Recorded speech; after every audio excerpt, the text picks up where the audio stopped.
Welcome to USBC's PBA Experience. This is your chance to compete on the same lane conditions faced by us on the PBA Tour.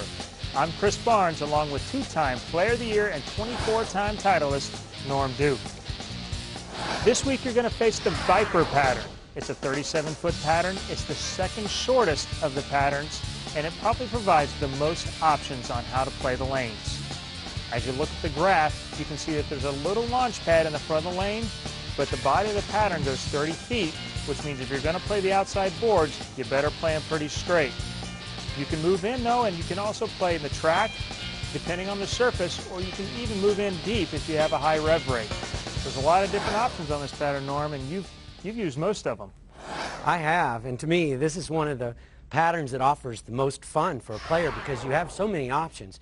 If you're one of those players that like to play down and in from the outside, this is the way to go in the Viper. Just don't try to hook the ball too much. Straight is great out there. But because of that launch pad in the inside, Chris, and because of the hook on the back end, those players deciding to move in and throw a little hook, you have to give the pocket away, allowing for that hook on the back end to get your ball to recover to the pins, thereby not going through the nose as much. Now, when you play out to the right, what kind of balls and setups are you using? Well, you know, I think you have a lot of options depending on if it's the morning or the nighttime, but I tend to go with strong early and then weaken up as the day progresses. But I think the key here is to juggle your speeds. A lot of speed at night, not so much speed in the morning. So your transition is more front to back and not so much moving left and right. When your lanes break down, you want to just use more speed and stay in the same place? Right, because as soon as you migrate to an area left of, let's say, that first arrow, you get into the tracks of the players that are starting left of you. And as soon as you migrate into their tracks, you're going to get the early hook, and you're going to get that Y effect that sends your ball wide of the pocket on your mistakes to the right and through the nose on your mistakes to the left. Now, you made the show twice on this pattern last year. Once you played the gutter, and one time you played inside. Why did you play them differently? Well, I think primarily because of the players that were on the pairs prior to my match on television. I got to play outside longer against Chris Loschetter, and so by the time the title match got there, I was still very comfortable. But earlier in the year prior, I was bowling against Ryan Schaefer on this pattern, and the guys that were playing in were just tearing the lanes up, and so I elected to go in with them and therefore migrating left of their shots. Well, this pattern does provide a lot of different angles. And we're going to go to tape here. And this is of which show for you? This would be Detroit last year. And you're playing the outside line using a relatively strong ball? It was a pretty strong drilling, but if you notice the speed, I was generating a lot of speed with the legs and not very much speed with the arm. That way I could just let the ball go and it would float down the lane and I'd try to hook up early. And that last shot was just perfect. This one goes by it a little bit.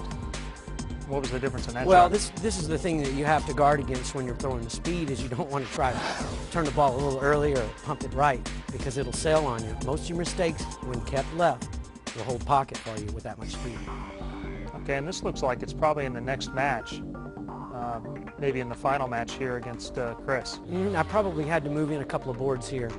There I'm playing 7-8 instead of 4-5-6, so... And a little Tommy Jones bird dog. What do you know? Well, I tell you what, those when they come, they sure are fun. Well, Norm, you bowled Chris Loschetter for the title there, and after the break, he's going to join us to give his perspective on the Viper. Hey, Chris, is this your favorite pattern? It sure is. I love the angles I can play, and it lets me my favorite layout. We'll be right back. 70 million men, women, and children enjoy America's #1 participation sport, bowling. As its governing body, the United States Bowling Congress strives to keep the ball rolling for veteran athletes and new enthusiasts with certified leagues, coaching programs, and innovative equipment testing. Join the momentum of America's favorite participation sport. Bowl with us.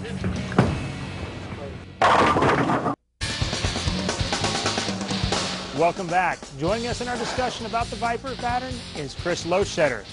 Chris, how do you prefer to attack this pattern? Well, Chris, I like to start right. I like to use a ball that's pretty smooth and keeps me out of trouble. I like to wait for the oil to carry down, and once that happens, I like to go a ball with a nice skid flip reaction, and I try to move in and open them up, and that's usually when I shoot my big scores. How long do you have to wait for that transition to occur? It can happen pretty quickly. I usually give it about a game and a half to 2 games. I'll just try to grind it out the first game, and then I'll let it go from there after the second game on. And by playing out, what are you talking about? You're talking about 5, 10? Well, for me, it's not Norm style. You know, he's on 2, 3. Out for me is probably about 7 or 8, and then I like to get in around 13, 14. Okay, and you're using surface then? Not too much surface. I like to use a ball that gets down the lane, but is smooth off the break point. And then also when I move in, when they break down, I like to move in as well. I like to keep my surface pretty shiny so I can get a nice skid flip reaction. Well, we have some tape of you bowling against Norm, I guess, in Detroit. And, this first shot you're throwing looks like a silver ball, and this one gets by the head pin a little bit for the 210. And kind of goes to what we were talking about earlier. There's lots of different angles, but you have to be matched up to what's going on to really be successful in this pattern. You sure do. That shot was just a little too hard, a little too wide. I didn't get to the skid flip ball early enough, and I paid the price. You were talking about after that, then you go to a stronger or a skid flippier ball and move in a little bit? I go to a ball that's a lot stronger on the back, move in just a little bit, make sure that it doesn't overreact, and from there on in, it was no problem to strike. Chris, when you say skid flippy, is that out of the ball or out of the layout in the ball?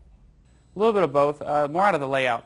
I like to go with layouts that will give me a little smoother reaction, and then I usually pin over the fingers with the CG kicked out, something that'll give me the length, the pin will give me the length, and the CG will give me the flip on the back end. So the pin over the fingers then gives you the skid, yes. And then the offset gives you the flip. Yes. Nice. Well, that looks like a perfect ball change there. The next 2 shots are both high flush, and you can't draw them up a whole lot better than that. No, I wish I was as quick with my adjustments as he was with his. You do okay, Norm. Yeah, doesn't he, though? You know, you two bowled for the title there, Chris, and Norm was able to come out on top. I think he shot 275 at you. Any wishes for a rematch? I would love a rematch. I think it'll give him a chance to even shoot 290, 300 this time. You know, he doesn't like to bowl good. He had to step it up against me last year. Walter wasn't big enough for him. So I'm looking for a rematch. I think maybe I can fire a big game at him this time, give him a little taste of what it feels like.